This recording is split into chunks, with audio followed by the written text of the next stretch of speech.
Jai Hind friends, welcome to S Chemistry channel.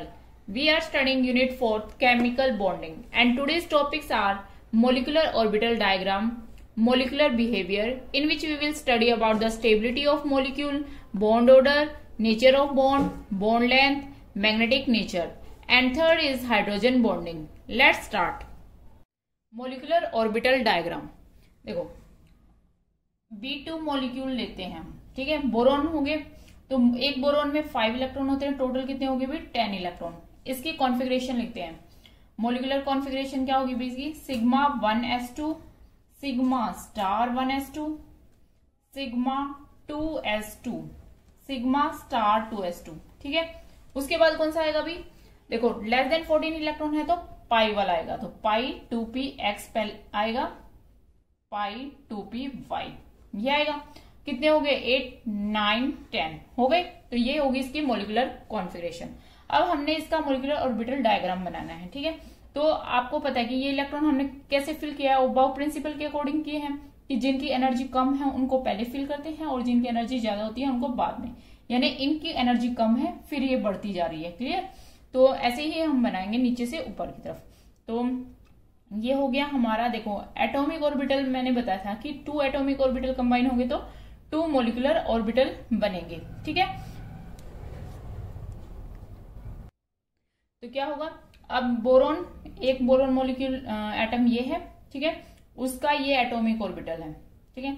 एक दूसरा boron है एटम, उसका ये एटॉमिक ऑर्बिटल है, ये बोरॉन, ठीक है। कौन सा होता है इसका 1s है ना, और ये भी 1s वाला है। अब 1s और 1s दो एटॉमिक ऑर्बिटल हो गए, ये कंबाइन हो रही हैं, तो क्या बनाएंगे मॉलिक्यूलर ऑर्बिटल। उसमें भी दो टाइप के बनेंगे, एक तो क्या होगा बॉन्डिंग मॉलिक्यूलर ऑर्बिटल और दूसरा होगा एंटी बॉन्डिंग। बॉन्डिंग की कैसी एनर्जी होगी भाई, लोअर एनर्जी होगी, ठीक है, और एंटी बॉन्डिंग वाले की हायर एनर्जी। तो इनसे हम बनाएंगे तो एनर्जी कम कर देंगे और ये हमारा आ जाएगा बॉन्डिंग वाला, कौन सा सिग्मा 1s, ठीक है, बॉन्डिंग मॉलिक्यूलर ऑर्बिटल। ऐसे ही अब एंटी बॉन्डिंग बनाना है हमने, ठीक है। उसकी एनर्जी क्या होगी, हाइयर होगी। इन एटॉमिक ऑर्बिटल के कंपैरिजन में एक की कम होगी और एक की हाई होगी। ये कौन सा होगा जिसकी हाई होगी, सिग्मा स्टार 1s। क्लियर हो गया। ये बोरॉन है और ये बोरॉन मॉलिक्यूल है, B2 मॉलिक्यूल। क्लियर हो रहा होगा भाई, यहां से दिख रहा है क्या नहीं, यहां पे लिख देती हूँ मैं इसको, ये है ना B2 मॉलिक्यूल है, इसके नीचे लिख लेना भाई, यहाँ पे दिखाई नहीं दे रहा होगा। तो ये हो गया भाई ये। अब देखो बोरॉन की कॉन्फ़िगरेशन अगर हम देख ले हैं तो क्या होती है 1s2, 2s2 और 2p बताओ 1, सॉरी कितने total electron, outermost shell में तो 5 इलेक्ट्रॉन होते हैं। तो कॉन्फ़िगरेशन 1s2, 2s2, 2p 1 ये होती है। अब यहाँ पर 1s2 में 2 इलेक्ट्रॉन है तो ये हमने 2 फिल कर दिए, यहां से 2 इसके हो गए इस बोरॉन के। अब क्या हुआ कि एक इलेक्ट्रॉन यहां पर आ गया बॉन्डिंग में और इसका, और एक यहां पर इसका, एक यहां पर एंटी बॉन्डिंग में आ गया। तो sigma 1s2, sigma star 1s2 ये हो गई भाई कॉन्फ़िगरेशन। ये तो हो गया हमारा, यहां तक आपका फिल हो गया। अब देखो सिग्मा 2s और सिग्मा स्टार 2s वाला सेम ऐसा ही होगा, ठीक है। तो वैसे मैं बना के दिखा देती हूँ, बिल्कुल सेम आ जाएगा आपका इस तरह से, एक बॉन्डिंग बन जाएगा और एक एंटी बॉन्डिंग बनेगा। ये कौन सा हो गया 2s वाले, ठीक है। ये कौन सा हो गया सिग्मा 2s और ये हो गया sigma star 2s, clear, sigma star 2s। अब 2s2 में 2 इलेक्ट्रॉन है तो 2 इलेक्ट्रॉन यहां मैंने फिल कर दिया। अब 1 इलेक्ट्रॉन इसका यहां आएगा और 1 यहां पे, 1 यहां 1 यहां, तो यही हो गया ना सिग्मा 2s और सिग्मा स्टार 2s, ठीक है, 2 इलेक्ट्रॉन हो गए। अब नेक्स्ट कॉन्फ़िगरेशन ये बच गई। अब हमारा ये रह गया, तो अब में हमने क्या करना है, ये मैं इसको इरेज, इसके ऊपर आएगा, इसको इरेज कर देती हूँ, चलो ठीक है। अब 2p वाले आ गए, ठीक है। 2p में आपको पता ही है 3 होते हैं ऑर्बिटल, इस तरह से 3 यहां बना देंगे 1 2 3। अब देखो 3 और 3 एटॉमिक ऑर्बिटल कंबाइन होकर क्या बनाएंगे भी, ये 2p है, ये 2p, कितने मोलिकुलर ऑर्बिटल बनाएंगे, 6 बनाएंगे, ठीक है। और 6 में 3 क्या होंगे, बॉन्डिंग होगी और 3 एंटी बॉन्डिंग, यानी 3 की एनर्जी कम होगी और 3 की ज्यादा होगी, ठीक है। तो यहां पर ऐसे आ जाएगा आपका, जिसकी एनर्जी एक कम हो जाएगी। ये थोड़ी सी जगह कंजक्टेड सी है, इसको मैं थोड़ा सा नीचे कर लेती हूँ, ठीक है। तो ये तो हो गए वो जिनकी एनर्जी कम है, थोड़ा सा और नीचे आप बना लेना, ठीक है। तो ये कौन से थे भाई, यहाँ पर पाई 2p x और पाई 2p y, ठीक है। और यहां पर हमने बनाने हैं 2 ऐसे जिनकी एनर्जी क्या होगी, ज्यादा होगी।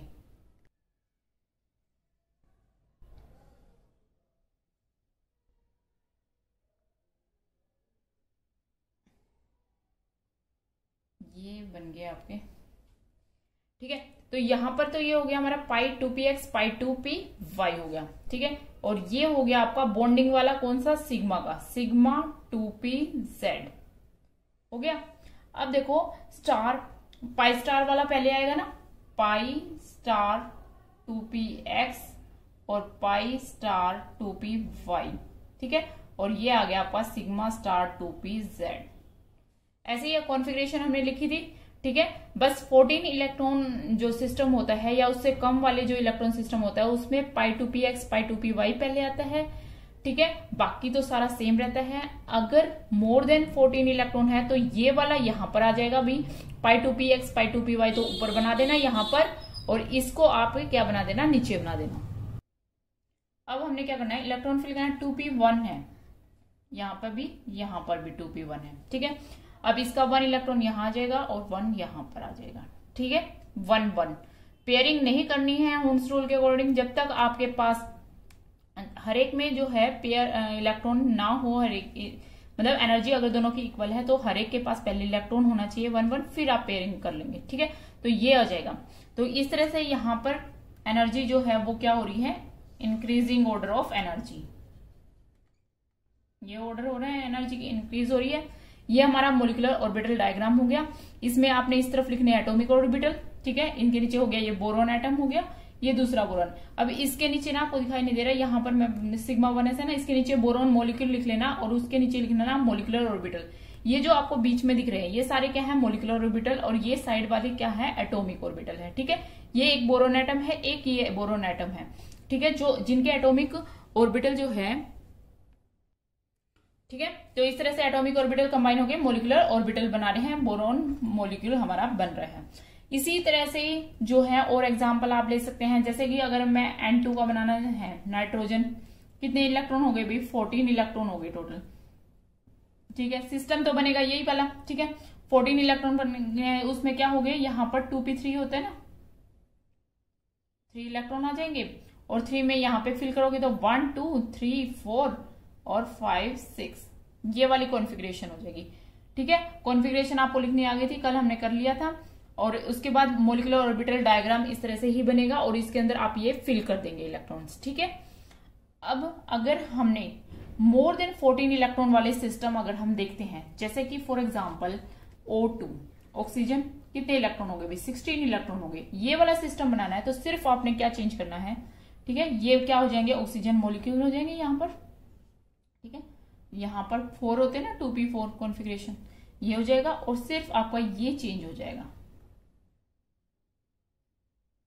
यहां पर क्या आएगा आपका, पहले सिग्मा स्टार कह लू, सिग्मा 2pz वाला पहले आएगा, ठीक है।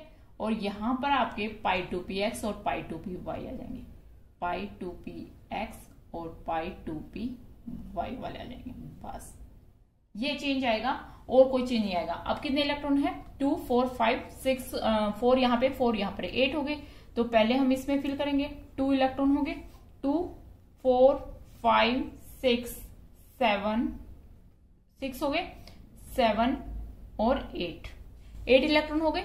ये वाले इस पाई स्टार में चले जाएंगे, 1 1 इलेक्ट्रॉन यहां पर, क्लियर। तो इस तरह से आप मोलिकुलर ऑर्बिटल डायग्राम बना सकते हैं भी किसी भी मोलिक्यूल्स का। पहले आप ये वाला जो है आपका दो स्ट्रक्चर रहेंगे सेम, ठीक है, एक में ये वाला नीचे और एक में ये, बाकी तो सब में सेम आएगा, बस ये ध्यान रखना है। हर एक मतलब ये अगर आपका 2 पॉइंट नंबर का आएगा या 3 नंबर का आएगा तो आपको ध्यान देना है कि हर एक पॉइंट लिखना है। ऐसे आप साइड में ये एरो लगा के एनर्जी भी दिखाएंगे, ठीक है, इस तरफ ये आपको लिखना भी जरूरी है कि ये एटॉमिक ऑर्बिटल्स हैं, नीचे लिखोगे, और यहाँ जो भी एटम होगा वो एक एटम यहाँ पर, एक एटम यहाँ पर डिनोट कर दोगे, बीच में आप मॉलिक्यूल लिख के बता दोगे, फिर हर एक के मॉलिक्यूलर जो कौन कौन से मॉलिक्यूलर ऑर्बिटल बना रहे हो उनका लिखना जरूरी है, और इलेक्ट्रॉन उसमें अच्छे से फिल करना है आपने, ठीक है। तो इस तरह से आप करेंगे तो आपको कोई भी मार्क्स नहीं कटेगा। क्लियर। Now molecular behaviour. सबसे पहले हम पढ़ेंगे स्टेबिलिटी ऑफ मॉलिक्यूल। अब देखो कैसे पता चलेगा कि मॉलिक्यूलर बिहेवियर से उसकी स्टेबिलिटी का किसी मॉलिक्यूल की। नंबर ऑफ बॉन्डिंग, अब हमने देख लिए थे कि उसमें बॉन्डिंग ऑर्बिटल्स होते हैं और एंटी बॉन्डिंग होते हैं, और बॉन्डिंग में मैंने क्या बताया था कि वो लोअर एनर्जी के होते हैं और स्टेबल होते हैं, और एंटी बॉन्डिंग वाले हायर एनर्जी के होते हैं और लेस स्टेबल होते हैं। ये बात क्लियर थी आपको, ठीक है। अगर बॉन्डिंग जो ऑर्बिटल है उनके अंदर इलेक्ट्रॉन ज्यादा है, यानी कि उनको हम ऐसे भी बोल सकते हैं कि बॉन्डिंग मॉलिक्यूलर इलेक्ट्रॉन, ठीक है, तो अगर उनमें इलेक्ट्रॉन ज्यादा है तो क्या होगा, स्टेबल ज्यादा होंगे वो, क्योंकि उनकी एनर्जी कम होगी और वो क्या होंगे, स्टेबल होंगे, अगर बॉन्डिंग में इलेक्ट्रॉन ज्यादा है। अगर एंटी बॉन्डिंग में इलेक्ट्रॉन ज्यादा आ रहे हैं तो आपका क्या होंगे, वो अनस्टेबल होगा। If electrons are more in bonding molecular orbital, bonding molecular orbital, अगर मॉलिक्यूलर कौन से, बॉन्डिंग मॉलिक्यूलर ऑर्बिटल में इलेक्ट्रॉन ज्यादा है, देन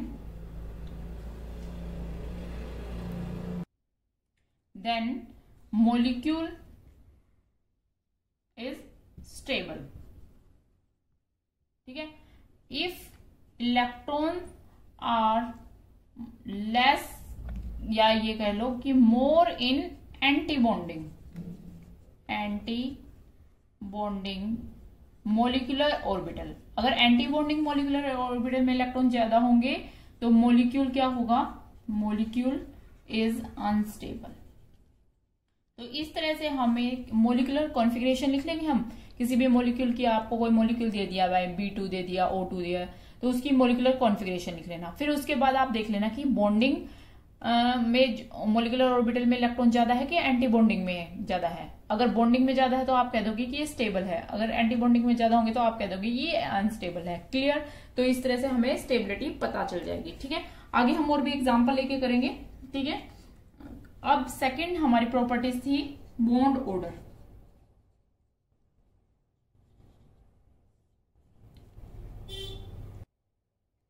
बॉन्ड ऑर्डर क्या होता है, 1/2 of the bond order of 1/2 of the difference of electrons between bonding and anti bonding, number of electron in bonding molecular orbital. ये आप क्लियर हो रहा होगा ना आपको क्या है बॉन्डिंग मॉलिक्यूलर ऑर्बिटल, ठीक है, minus number of electrons in anti bonding molecular orbital, ठीक है।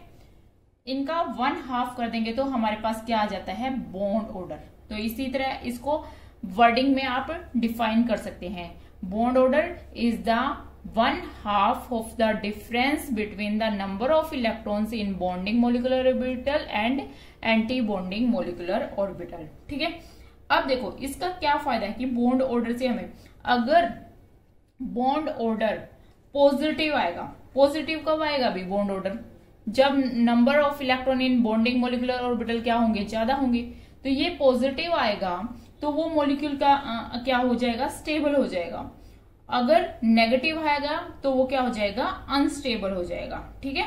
अगर किसी मॉलिक्यूल का बॉन्ड ऑर्डर पॉजिटिव आता है इसका मतलब वो स्टेबल है, अगर नेगेटिव आता है या 0 भी आता है तो इसका मतलब वो अनस्टेबल है। If bond order is positive तो हम क्या कह देंगे कि वो स्टेबल है। If bond order is negative और 0 भी आ सकता है और नेगेटिव हो सकता है तो वो क्या हो जाएगा, अनस्टेबल, ठीक है। तो सीधा बॉन्ड ऑर्डर निकालो और आपको जो वैल्यू आएगी उससे आप बता सकते हैं कि वो स्टेबल है कि अनस्टेबल है। क्लियर हो गया। Number 3, nature of bond. कुछ हद तक हम बॉन्ड का नेचर भी पता कर सकते हैं। जैसे कि अगर बॉन्ड ऑर्डर अगर मान लो 1 है, 2 है, 3 है, ऐसे आता है, तो हम कह सकते हैं कि अगर बॉन्ड ऑर्डर 1 है तो वहां पर क्या सा बॉन्ड है, सिंगल बॉन्ड है। 2 आ गया तो वहां पर डबल बॉन्ड आ गया, और 3 है तो इसका मतलब ट्रिपल बॉन्ड है। ठीक है, ये क्या बता रहे हैं, टाइप ऑफ बॉन्ड। अगर मान लो मैंने कोई मॉलिक्यूल दे दिया, उसके बॉन्ड ऑर्डर 1 आ गया, तो आप कह सकते हो कि उस बॉन्ड में क्या है, बॉन्ड ऑर्डर 1 है तो वहां पे बॉन्ड क्या है, सिंगल बॉन्ड है। यानी बोरोन और बोरोन, मान लो B2 मॉलिक्यूल है, इसका बॉन्ड ऑर्डर 1 आ गया, तो आप क्या कहोगे कि B और B जो एटम है उनके बीच में कौन सा बॉन्ड है, सिंगल बॉन्ड है। अगर बॉन्ड ऑर्डर इसका 2 आता तो हम क्या कहते हैं, यहाँ डबल बॉन्ड है। अगर 3 आता तो ट्रिपल बॉन्ड हो गया। क्लियर हो गया। तो फर्स्ट, सेकंड, थर्ड तक यहां तक आपका ये आप बता सकते हो कि बॉन्ड ऑर्डर क्या रहता है। ठीक है, उसके बाद आता है बॉन्ड लेंथ।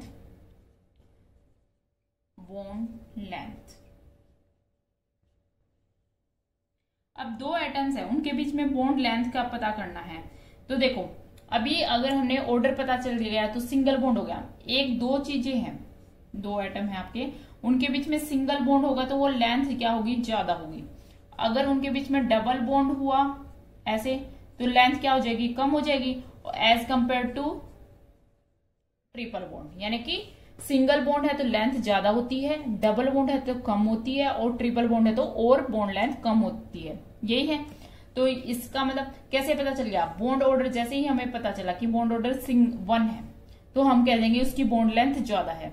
अगर उसका बॉन्ड ऑर्डर 2 है तो हम कहेंगे उसका बॉन्ड लेंथ क्या हो गई, उसकी कम हो गई। ठीक है, ऐसे ही मान लो किसी का बॉन्ड ऑर्डर 1 आ गया, एक का 1.5 आ गया, एक का आ गया 2, तो आप कैसे बताओगे किसकी बॉन्ड लेंथ ज्यादा है। तो जितना बॉन्ड ऑर्डर कम होगा, यानी कि 1 आ गया, तो वहां का मतलब क्या होगी, बॉन्ड लेंथ ज्यादा होगी। ठीक है, तो इसकी बॉन्ड लेंथ ज्यादा होगी as compare to 1.5 as compare to 2।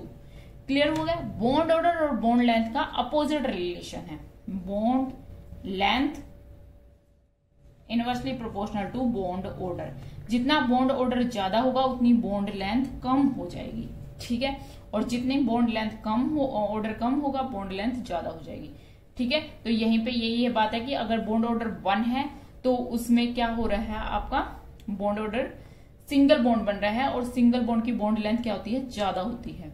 अगर 2 है, बॉन्ड ऑर्डर ज्यादा हो गया, ज्यादा बॉन्ड ऑर्डर हो गया तो बॉन्ड लेंथ कम हो जाएगी क्योंकि डबल बॉन्ड आ गया। ठीक है, तो डबल बॉन्ड को भी आप ट्रिपल बॉन्ड को भी भूल जाओ, बस सीधा ये वाला रिलेशन याद करना है कि बॉन्ड लेंथ और बॉन्ड ऑर्डर अपोजिट होते हैं। जितना बॉन्ड ऑर्डर आप बढ़ाते जाओगे उतनी बॉन्ड लेंथ, यानी कि आपस एटम एटम के बीच में जो डिफरेंस है वो क्या होता जाएगा, कम होता जाएगा। I think clear. Next, magnetic nature. Magnetic nature क्या मतलब, पैरामैग्नेटिक है, डायामैग्नेटिक है, ये तो आपको पता ही है। ठीक है, हम पहले भी कर चुके हैं ना। अगर कहीं पे भी जब आप मॉलिक्यूलर कॉन्फ़िगरेशन लिखते हो वहां पर अनपेयर्ड इलेक्ट्रॉन आ जाए, अनपेयर्ड इलेक्ट्रॉन जिसमें पेयरिंग ना हो, तो वो कैसे होते हैं भाई, पैरामैग्नेटिक। ठीक है, ये हम पहले भी कर चुके हैं। ठीक है, और पेयर्ड होंगे इलेक्ट्रॉन, अगर सारे इलेक्ट्रॉन पेयर्ड हैं तो वो कौन सा होगा, डायामैग्नेटिक। बस ये बात याद करनी है। कॉन्फ़िगरेशन लिख लो, लिखने के बाद आपको पता चल जाएगा। उसमें सब में जैसे कि हमने अभी लिखी है, बोरोन की लिखी थी, तो वहां पे π2 जो है 2px1 और π2py1 लिखा था, ऐसे लिखा था ना। तो ये क्या हो गया, अनपेयर्ड इलेक्ट्रॉन हो गए, तो इसका मतलब ये क्या है, पैरामैग्नेटिक है। बस मॉलिक्यूलर कॉन्फ़िगरेशन लिखो और पता चल जाएगा आपको मैग्नेटिक कैसा बिहेवियर है उसका, पैरामैग्नेटिक है या डायमैग्नेटिक। अब कुछ एग्जाम्पल लेते हैं। ठीक है, जैसे कि हाइड्रोजन मॉलिक्यूल H2 है, एक हाइड्रोजन में 1 इलेक्ट्रॉन, टोटल कितने हो गए हमारे पास, 2 इलेक्ट्रॉन। कॉन्फ़िगरेशन लिखेंगे तो σ1s2, 2 इलेक्ट्रॉन यही आ गई। ठीक है, अब हमने इसका मैग्नेटिक मॉलिक्यूलर बिहेवियर बताना है, पूरा का पूरा क्या रहेगा। अब देखो, इसका पहले हम निकाल लेते हैं बॉन्ड ऑर्डर। बॉन्ड ऑर्डर अब देखो 1/2 number of bonding electron, bonding की इलेक्ट्रॉन कितने हैं भाई 2 है। एंटी बॉन्डिंग में तो कोई है ही नहीं यानी कि 0 है। तो कितना आ गया भाई 2 2 कट के 1 यानी कि बॉन्ड ऑर्डर आ गया 1। अगर बॉन्ड ऑर्डर 1 आ गया इसका मतलब क्या हो गया, हाइड्रोजन और हाइड्रोजन के बीच में कैसा बॉन्ड है भाई, सिंगल बॉन्ड है। एक बात तो ये आपको पता चल गई कि सिंगल बॉन्ड है। अब बॉन्ड लेंथ कैसी होगी भी, अब बॉन्ड लेंथ जब हम वैसे तो कंपेयर करें एक से दूसरे के साथ कंपेयर करें तो जरूरत होती है, ठीक है, लेकिन सिंगल बॉन्ड है तो बॉन्ड लेंथ ज्यादा ही होगी, ये मान के चलो, ठीक है। तो और क्या इसका मैग्नेटिक बिहेवियर बताओ भाई क्या रहेगा। बॉन्ड ऑर्डर आपका आ गया 1। जब हम इसकी कॉन्फ़िगरेशन देखते हैं सिग्मा 1s2, तो अब यहां पर क्या है भाई, पेयर्ड इलेक्ट्रॉन है कि अनपेयर्ड है, पेयर्ड है ना दोनों के दोनों, तो ये कैसा हो गया, डायामैग्नेटिक, ठीक है। अब ये स्टेबल है कि अनस्टेबल है, देखो स्टेबिलिटी के लिए क्या था कि बॉन्ड ऑर्डर पॉजिटिव आना चाहिए, तो ये बॉन्ड ऑर्डर 1 आया यानी कि पॉजिटिव ही है, तो ये क्या हो गया, स्टेबल मॉलिक्यूल हो गया, स्टेबल है, डायामैग्नेटिक है और हाइड्रोजन हाइड्रोजन में सिंगल बॉन्ड है। ये चीजें हमें क्या है इससे पता चल गई है, ठीक है। अब कोई और एग्जांपल लेते हैं, जैसे कि एल हीलियम वाला ले लो, पहले हीलियम He2 ले लो। हीलियम की कॉन्फ़िगरेशन क्या होती है अभी 1s2, तो एक में 2 इलेक्ट्रॉन, टोटल कितने हो गए 4 इलेक्ट्रॉन, ठीक है।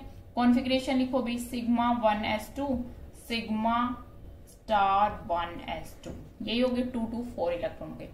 बॉन्ड ऑर्डर निकालेंगे सबसे पहले, तो कितना हो गया 1/2, नंबर ऑफ बॉन्डिंग इलेक्ट्रॉन कितने हो गए भाई 2, एंटी बॉन्डिंग में भी है भाई कितने हैं 2, 2 - 2 गए 0, तो बॉन्ड ऑर्डर क्या आ गया आपका 0। तो इसका मतलब बॉन्ड ऑर्डर 0 आ गया तो क्या हो गया, वो अनस्टेबल हो गया, अनस्टेबल यानी कि हीलियम मॉलिक्यूल एग्जिस्ट नहीं करेगा। और आपको ऑब्वियस सी बात है कि आपको ये भी पता है कि हीलियम जो है एज ए गैस जो है, हीलियम मोनो एटॉमिक गैस है, ऐसे एग्जिस्ट करती है, ठीक है, मॉलिक्यूल की फॉर्म में नहीं करती है, He2 नहीं एग्जिस्ट करेगा, तो ये हो गया अनस्टेबल, इससे हमें पता चल गया। अब डायामैग्नेटिक है, अब ये पहली बात तो ये अनस्टेबल ही है, ठीक है, एग्जिस्ट ही नहीं कर रहा है, तो हम इसी के आगे की कोई प्रॉपर्टी करने का कोई मतलब ही नहीं है। लेकिन अगर मान लो इस तरह का कोई आ जाए और उसकी प्रॉपर्टी स्टडी करनी हो, तो आपको पता है कि क्या है, सारे पेयर्ड इलेक्ट्रॉन है तो डायामैग्नेटिक नेचर होगा, ठीक है। अब और एग्जाम्पल लेते हैं, जैसे कि लिथियम Li2, एक लिथियम में कितने इलेक्ट्रॉन होते हैं 3, टोटल कितने हो गए भाई 6 इलेक्ट्रॉन। फिल करो sigma 1s2 sigma star 1s2 और सिग्मा 2s2, 2 4 6 हो गए। अब बॉन्ड ऑर्डर निकाल लेंगे, बॉन्ड ऑर्डर कितना आ गया अभी 1/2, बॉन्डिंग कितने हो गए 2 ये हो गए 2 ये हो गए 4 हो गए, एंटी बॉन्डिंग कितने हो गए 2, कितना आ गया अभी 2, तो बॉन्ड ऑर्डर आ गया 1, तो बॉन्ड ऑर्डर 1 आ गया तो सिंगल बॉन्ड हो गया, इसमें सिंगल बॉन्ड पॉजिटिव है ना, तो क्या हो गया स्टेबल हो गया। अब सारे पेयर्ड में है तो कैसा हो गया डायामैग्नेटिक। तो ये चीजें आप बता सकते हो, तो किसी भी एग्जाम्पल मॉलिक्यूल का लेके उसकी कॉन्फ़िगरेशन लिख के ये चीजें निकाल के आप इसको कर सकते हैं, ठीक है। अब इनमें ना बहुत इंपॉर्टेंट क्वेश्चंस आते हैं, लेकिन वो क्या आते हैं, कंपेयर करने आते हैं एक दूसरे से। मान लो ऐसे आ जाते हैं, ऑक्सीजन है O2 2 नेगेटिव, O2 2 पॉजिटिव आ गया, O2 1 नेगेटिव, ये 4 दे दिए। इसमें बोला कि इनको अरेंज करो, इनको अरेंज करना है according to increasing order of bond length, ठीक है। अगर इस तरह से ये क्वेश्चन आ जाए तो इसका क्या तरीका है, पहले इसका हमें बॉन्ड ऑर्डर निकालना पड़ेगा सबका, ठीक है। तो बॉन्ड ऑर्डर निकालेंगे, चलो भाई करो, कैसे करेंगे। तो पहले हम कॉन्फ़िगरेशन लिखेंगे भी, ऑक्सीजन की ले लेते हैं, ठीक है। तो इसमें कितने इलेक्ट्रॉन होंगे 8 और 8 16 इलेक्ट्रॉन होंगे, तो sigma 1s2 sigma star 1s2 sigma 2s2 sigma star 2s2 और सिग्मा 2pz पहले आएगा, ठीक है। फिर पाई 2px पाई 2py, ठीक है, पाई स्टार 2px और पाई स्टार 2py। 2 4 6 8 10 11, 12, 13, 14 और 15, 16। ठीक है, कल भी की थी हमें। ये होगी इसकी कॉन्फ़िगरेशन ऑक्सीजन की। अब हमें इसी का बॉन्ड ऑर्डर निकाल लेते हैं पहले तो, O2 का। ठीक है, बॉन्ड ऑर्डर क्या आएगा भाई, 1/2। नंबर ऑफ बॉन्डिंग इलेक्ट्रॉन कितने हैं भाई, 2, 2, 4, 2, 6, 7, 8, 9, 10। 10 है भाई। और एंटी बॉन्डिंग में कितने हैं, 2, 2, 4 और ये 2, 6। ठीक है, अब कितने आ गए भाई, 4 यानी 2। तो बॉन्ड ऑर्डर क्या आ गया, 2, यानी कि ऑक्सीजन और ऑक्सीजन के बीच में क्या आएगा, डबल बॉन्ड आएगा। इससे ये पता चलेगा हमें। ठीक है, लेकिन हमें क्या करना है, यहाँ पर बॉन्ड लेंथ का बताना है। तो बॉन्ड ऑर्डर और बॉन्ड लेंथ में इनवर्सली प्रोपोर्शनल का रिलेशन होता है। तो बॉन्ड ऑर्डर निकाल लिया आपने पहले इसका 2। तो अब हमने निकालना है O2, 2 नेगेटिव का निकाल लो बॉन्ड ऑर्डर ऐसे ही। अब 2 नेगेटिव है, इसका मतलब क्या है, उसने 2 इलेक्ट्रॉन और ले रखे हैं। वो 2 इलेक्ट्रॉन कहाँ आएंगे भाई, यहीं आएंगे। 1 यहाँ आ जाएगा, 1 यहाँ आ जाएगा। ठीक है, अब इसका बॉन्ड ऑर्डर निकालेंगे तो क्या आ जाएगा भाई, बॉन्ड ऑर्डर 1/2। अब बताओ भाई कितने आ गए बॉन्डिंग, बॉन्डिंग तो उतने ही रहेंगे ना, 10। एंटी बॉन्डिंग में बड़े हैं, कितने बड़े हैं, 2, यानी 6 के क्या बन गए थे, 8। तो कितना हो गया भाई, 2, 2, 2, 2, 1। तो बॉन्ड ऑर्डर आ गया इसका 1। ठीक है, अब O2, 2 पॉजिटिव का निकालते हैं। O2, 2 पॉजिटिव का बॉन्ड ऑर्डर कितना हो जाएगा भाई, 1/2। 2 पॉजिटिव, 2 इलेक्ट्रॉन चले गए, कहां से जाएंगे, इसी से जाएंगे। 1, 1 थे ना यहाँ पर, उसमें ऑक्सीजन के मॉलिक्यूल में 1, 1 थे, ये चले गए 2, 2। तो ये यानी ये खत्म होगी, बाकी जो ऊपर वाली है वो कॉन्फ़िगरेशन बन गई। तो हमारे बॉन्डिंग वाले तो कितने हैं, 10 हैं। एंटी बॉन्डिंग में से ये वाले 2 चले गए, कितने बच गए, 2, 2, 4 बच गए। तो यहाँ आ गया 4।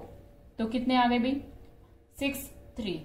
ठीक है, तो बॉन्ड ऑर्डर आ गया हमारा 3। यही आएगा कि नहीं, क्लियर हुआ। ये जो कॉन्फ़िगरेशन थी ऑक्सीजन की थी, O2 पॉजिटिव का मतलब 2 इलेक्ट्रॉन चले गए हैं, तो ये 2 इलेक्ट्रॉन जाएंगे यहां से।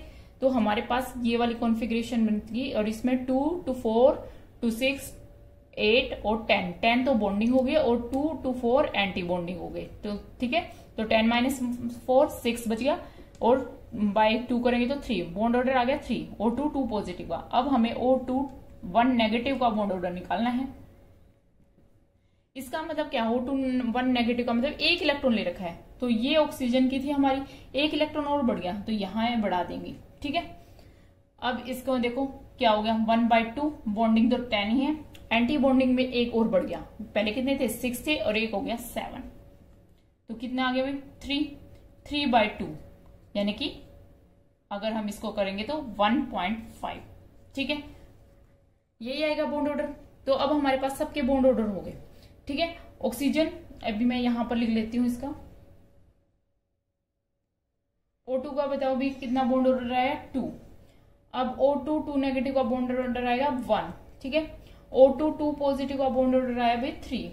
और O2, 1 नेगेटिव जो है इसका बॉन्ड ऑर्डर आया 1.5। यही आया है क्या नहीं, ठीक है। अब देखो बॉन्ड ऑर्डर हमारे पास है, बॉन्ड ऑर्डर का ट्रेंड। तो बॉन्ड लेंथ का ट्रेंड क्या हो जाएगा, उसका अपोजिट हो जाएगा जो बॉन्ड ऑर्डर का होगा। तो बॉन्ड ऑर्डर में तो देखो किसका बॉन्ड ऑर्डर ज्यादा है, सबसे ज्यादा है यहां पर 3, यानी कि O2, 2 पॉजिटिव का बॉन्ड ऑर्डर ज्यादा है। फिर किसका ज्यादा है भी, O2 का। फिर किसका ज्यादा है, O2 नेगेटिव का। फिर किसका है भी, O2, 2 नेगेटिव का। यही बॉन्ड ऑर्डर है भी। इसका क्या है, 3 है, और इसका क्या आ गया पर 2, इसका 1.5 और इसका 1। ये ऑर्डर हो गया बॉन्ड ऑर्डर, बॉन्ड ऑर्डर। ठीक है, हमें निकालना है बॉन्ड लेंथ का। ठीक है, तो ये उसका अपोजिट हो जाएगा। ये साइन आप ऐसे कर देंगे बस, यानी कि सबसे ज्यादा बॉन्ड लेंथ किसकी आएगी, O2, 2 नेगेटिव की। फिर उससे कम O2 नेगेटिव की, फिर O2 की, और O2, 2 पॉजिटिव की सबसे बॉन्ड लेंथ कम होगी। और हमने क्या करना था, arrange them according to increasing order of bond length, इसमें अरेंज करना था। तो यहां मैं वो ट्रेंड लिख के दिखा देती हूँ आपको। इंक्रीजिंग ऑर्डर का मतलब क्या होता है कि पहले हमने छोटा लिखना है जिसकी बॉन्ड लेंथ सबसे कम है। किसकी बॉन्ड लेंथ कम है भाई, O2, 2 पॉजिटिव की बॉन्ड लेंथ कम है। उससे ज्यादा किसकी है, O2 की। उससे ज्यादा किसकी बॉन्ड लेंथ है, O2 नेगेटिव की। और उससे ज्यादा O2, 2 नेगेटिव की। ये आ गया भाई बॉन्ड लेंथ, इंक्रीजिंग ऑर्डर। इस तरह से, ठीक है भाई। तो इस तरह से क्वेश्चन डायरेक्ट नहीं आते, कोई डेफिनेशन नहीं आ जाती है, मतलब ये इस टाइप के ही क्वेश्चन आते हैं। कंपेयर करना जाता है किसकी बॉन्ड लेंथ में, स्टेबिलिटी के बारे में, तो वो आप बॉन्ड ऑर्डर का निकाल के और इस तरह से ट्रेंड फाइंड आउट कर सकते हैं, ठीक है। ओके, हाइड्रोजन बॉन्डिंग क्या होती है? देखो, अगर 3 जो मोस्ट इलेक्ट्रोनेगेटिव एटम जो है, एक तो फ्लोरीन, एक नाइट्रोजन और एक ऑक्सीजन, सिर्फ ये एटम प्रेजेंट होनी चाहिए, उनके साथ अगर हाइड्रोजन प्रेजेंट है तो वही हाइड्रोजन बॉन्डिंग प्रेजेंट होगी। फॉर एग्जांपल जैसे कि हम ले लेते हैं HF, हाइड्रोजन फ्लोराइड, ठीक है। अब ये HF हो गया, ठीक है। अब ये तो है नहीं कि एक जगह पे एक ही मतलब मॉलिक्यूल होगा, दूसरा मॉलिक्यूल है जैसे HF, फिर है HF, ठीक है। इस तरह से बहुत सारे मॉलिक्यूल्स होते हैं। अब देखो, ये इलेक्ट्रॉन नेगेटिविटी फ्लोरीन की बहुत ज्यादा होती है, इसीलिए ये जो शेयर्ड पेयर ऑफ इलेक्ट्रॉन है वो टुवार्ड्स क्या होते हैं, फ्लोरीन होते हैं। यही पढ़ा था हमने इलेक्ट्रॉन नेगेटिविटी के कॉन्सेप्ट में। तो ये मोर इलेक्ट्रॉन नेगेटिव है, इसलिए इलेक्ट्रॉन इसकी तरफ होंगे तो इस पे स्लाइटली नेगेटिव चार्ज डेवलप हो जाता है, और इस हाइड्रोजन पे स्लाइटली पॉजिटिव चार्ज डेवलप हो जाता है, क्योंकि इसके इलेक्ट्रॉन इसकी तरफ चले गए हैं, ठीक है। तो हर एक के ऊपर ऐसे ही होगा, स्लाइटली पॉजिटिव, स्लाइटली नेगेटिव, ठीक है भाई। अब ये नेगेटिव दूसरा का ये इनके बीच में गैप तो इतने बहुत ज्यादा थोड़ी होता है, पास पास में होते हैं मॉलिक्यूल्स। तो इसका जो नेगेटिव है ये दूसरे के पॉजिटिव को अपनी तरफ क्या करेगा, अट्रैक्ट करेगा, और इसी को हम क्या कहते हैं, हाइड्रोजन बॉन्डिंग, क्योंकि यहां पर क्या इन्वॉल्व है, हाइड्रोजन इन्वॉल्व है। तो ये जो है वीक अट्रैक्टिव फोर्स होता है, ठीक है। वीक ही होता है क्योंकि ये दूसरे मॉलिक्यूल के बीच में है, कोई शेयरिंग इलेक्ट्रॉन की नहीं हो रही है ना, ठीक है, सिर्फ अट्रैक्टिव है, थोड़ा अट्रैक्शन है, क्योंकि इस पे नेगेटिव है, इस पे पॉजिटिव की वजह से। तो इसको बोलते हैं हाइड्रोजन बॉन्डिंग। ऐसे ही अमोनिया का एग्जांपल ले लो, NH3 नाइट्रोजन वाला, तो NH3 इस तरह से, ठीक है। दूसरा ऐसे बना लो इसको, दूसरा मॉलिक्यूल बना लेते हैं। अब यही है, नाइट्रोजन पे कैसा है, स्लाइटली नेगेटिव, और इन पे क्या आएगा, स्लाइटली पॉजिटिव, ठीक है। तो ये का नेगेटिव दूसरे के पॉजिटिव को अट्रैक्ट करेगा, और ये क्या बन जाएगी, हाइड्रोजन बॉन्डिंग। ऐसे ही वाटर मॉलिक्यूल में ऐसे दूसरा वाटर मॉलिक्यूल बना देते हैं, ठीक है। ऑक्सीजन पे स्लाइटली नेगेटिव, और इन पे कैसा आएगा, स्लाइटली पॉजिटिव चार्ज आएगा, स्लाइटली पॉजिटिव, इस पे स्लाइटली नेगेटिव। अब इसका नेगेटिव इसके पॉजिटिव को अट्रैक्ट करेगा इस तरह से, और इसका जो नेगेटिव है दूसरे के पॉजिटिव को अट्रैक्ट करेगा ऐसे। तो ये क्या बन गई, हाइड्रोजन बॉन्डिंग, ठीक है। तो ये वीक इंटरेक्टिव फोर्स जो है between more electronegative element of one molecule to the hydrogen of another molecule, that is hydrogen bonding, ठीक है। देखो फिर से समझने की इसको अच्छे से कोशिश करो कि मोर इलेक्ट्रोनेगेटिव एलिमेंट है, कौन सा है, एक मोलिक्यूल का, ऑफ वन मोलिक्यूल, और हाइड्रोजन ऑफ अनदर मोलिक्यूल के बीच में जो इंटरेक्टिव फोर्स होगा, अट्रैक्टिव फोर्स होगा, उसको क्या कह रहे हैं हम, हाइड्रोजन बॉन्डिंग। तो hydrogen bonding is defined as the attractive force between the more electron negative element of one molecule to the hydrogen atom of another molecule is called hydrogen bonding. Clear. अब hydrogen bonding जो है वो दो type की होती है, एक तो होती है इंटरमोलिक्यूलर हाइड्रोजन बॉन्डिंग, एक होती है इंटरमोलिक्यूलर हाइड्रोजन बॉन्डिंग और इंट्रामोलिक्यूलर हाइड्रोजन बॉन्डिंग। इंटर मतलब दो अलग अलग, जैसे ये वाले एग्जांपल अभी हम ले रहे हैं, ये अलग मोलिक्यूल है, ये अलग मोलिक्यूल है, इनके बीच में अगर अट्रैक्टिव फोर्स हो रहा है, ठीक है, इसको हो गई इंटरमोलिकुलर हाइड्रोजन बॉन्डिंग। तो ये सारे एग्जांपल इंटरमोलिकुलर हाइड्रोजन बॉन्डिंग के हैं, ठीक है।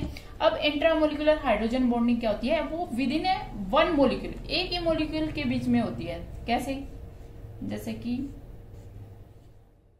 ये है NO2 यहां पर है, ठीक है। अब देखो इसका ये हाइड्रोजन है और इसका ये नाइट्रोजन, इस पे स्लाइटली नेगेटिव और इस पे स्लाइटली पॉजिटिव, इस पे स्लाइटली नेगेटिव, तो इसके हाइड्रोजन और इसके नाइट्रोजन के बीच में क्या हो जाएगी, हाइड्रोजन बॉन्डिंग बन जाएगी। क्लियर। तो ये क्या है तो क्या है, एक ही मोलिक्यूल है, एक ही मोलिक्यूल है, हमने दूसरा मोलिक्यूल थोड़ी लिया है, एक ही मोलिक्यूल के अंदर ही अगर हाइड्रोजन बॉन्डिंग देखने को मिले उसको कहते हैं इंट्रामोलिकुलर हाइड्रोजन बॉन्डिंग। और दो डिफरेंट मॉलिक्यूल के बीच में अगर देखने को मिलती है that is intermolecular hydrogen bonding. ये तो जैसे कि ऑर्थो पोजीशन पे है ऑर्थो नाइट्रोफिनोल, ठीक है। अगर मैं इसी का पैरा नाइट्रोफिनोल बना दूं NO2 ये वाला, तो यहाँ और यहाँ के बीच में जो है इस हाइड्रोजन और इस नाइट्रोजन के बीच में डिस्टेंस क्या है, बहुत ज्यादा होगा, तो ये इंट्रामोलिकुलर हाइड्रोजन बॉन्डिंग नहीं बन सकती। इसीलिए यहाँ पर इंटरमोलिकुलर हाइड्रोजन बॉन्डिंग बन जाएगी। इसका जो दूसरा मॉलिक्यूल है,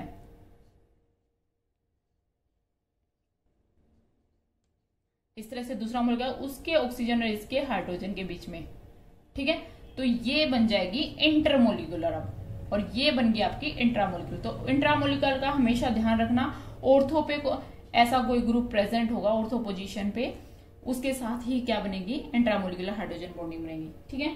तो ये था हमारा 4th chapter chemical bonding and molecular structure, आपका हो गया है कंप्लीट। नेक्स्ट में हम इसका एक टेस्ट ले लेंगे, तो उसके लिए आप प्रिपरेशन करना, पहले वाला आप सारा रिवाइज कर लेंगे, ठीक है, अच्छे से। तो आज के लिए बस इतना ही। इसी तरह आप पढ़ते रहे और मुस्कुराते रहें। जय हिंद।